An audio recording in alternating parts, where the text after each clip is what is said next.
Hi guys, আমি জানি যে তোমরা শিকি এক্সপ্লেনেশন দেখতে চাইছো না, ডাবল ক্লাবার্স এর এক্সপ্লেনেশন দেখতে চাইছো। শিকি অ্যানিমেটা ছোট হয়, আমি শিকি অ্যানিমেটা খুব তাড়াতাড়ি শেষ করতে চেয়েছি, এই কারণে শিকি অ্যানিমে আমি রেগুলার দিই। তো এটার জন্য আমি আন্তরিকভাবে সকলের কাছেই দুঃখিত।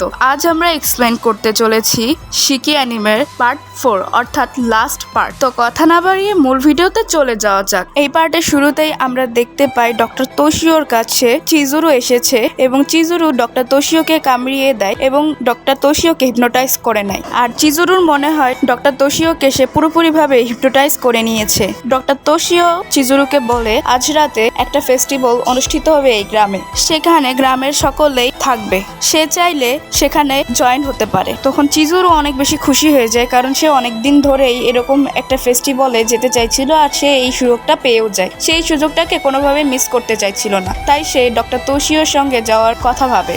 চিজুরু তোশিওর সঙ্গে নিজেকে অনেক বেশি সেফ মনে করছিল আর সে সেই ফেস্টিভ্যালে যাওয়ার জন্য রাজি হয়ে যায়। ডক্টর তোশিওর সঙ্গে সে যখন ফেস্টিভ্যালে হাঁটাহাঁটি করছিল তখন ফেস্টিভ্যালে আসা সকলেই তার দিকে তাকিয়েছিল, কারণ চিজুরু ছিল অনেক বেশি অ্যাট্রাকটিভ একটা লেডি। ওই ফেস্টিভ্যালে পূজা হওয়ার কথা ছিল আর ডক্টর তোশিও চিজুরুকে জোরপূর্বক পূজালা জায়গায় নিয়ে যায়। চিজুরু অনেক বেশি অস্থির হয়ে যায়। তখন চিজুরু তোশিওকে অর্ডার দেয়, কিন্তু তোশিওর উপর তার কোনো হিপনোটাইজ কাজ করছিল না। গ্রামের সকলেই চিজুরুকে ধরে ফেলে আর ডক্টর তোশিও সকলকে শিখিয়ে দেয় যে একটা শিকিকে কিভাবে মারতে হয়। চিজুরুকে মেগুমির বাবা মেরে দেয় আর এখান থেকেই কাহিনীর মেইন পার্ট শুরু হয়।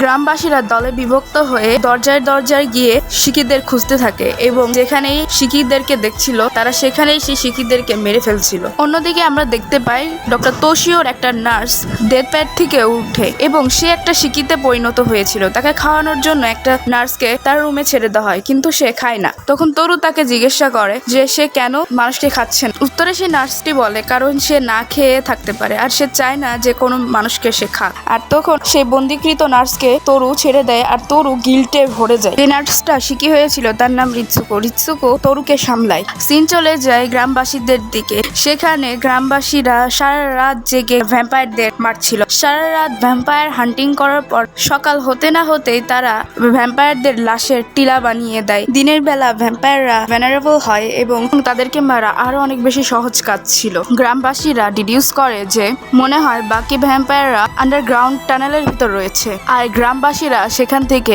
ভ্যাম্পায়ারদের টেনে টেনে মারতে শুরু করে দেয়। বিষয়টা অতিরিক্ত তখনই হয়ে যায় যখন তারা বিনা সন্দেহে তাদের একজন সঙ্গীকে মেরে ফেলে যে এখনো পর্যন্ত শিকি হয়নি। ডক্টর তোশিও লাশদের দাফন করার ব্যবস্থা করছিল। তখনই ডক্টর তোশিওর নার্স, যাকে কি না রিৎসুকো ছেড়ে দিয়েছিল, তাকে খুঁজে পাওয়া যায়। সে এসে ভুল করে ভ্যাম্পায়ারদের রিয়েল বেস সম্পর্কে বলে দেয় আর গ্রামবাসীরা সেই বেসে চলে যায় আর সেখানে গিয়ে রিৎসুকো এবং তরুকে মেরে দেয় আর সকল ভ্যাম্পায়ারদেরকেও মেরে দেয়। গ্রামবাসীদের এরকম পাগলামি দেখে তাৎসুমি সুনাকোকে একটা বড় সুটকেসে ভরে দেয় আর তাৎসুমি সুনাকোর দায়িত্ব সেইশিনের কাছে দিয়ে নিজে একাই গ্রামবাসীদের সঙ্গে লড়তে চলে যায়। অন্যদিকে গ্রামবাসীরা সকল ভ্যাম্পায়ারদেরকে মেরে ফেলেছিল আর তারা পিছে পড়ে গিয়েছিল সেইশিন এবং সুনাকোর। রাস্তায় গ্রামবাসীরা যেতে যেতে দেখে যে মেগুমি এই চেষ্টায় ছিল যে এই গ্রামকে ছেড়ে সে শহরে পালিয়ে যাবে। যখন গ্রামবাসীরা মেগুমিকে ধরে ফেলে তখন মেগুমি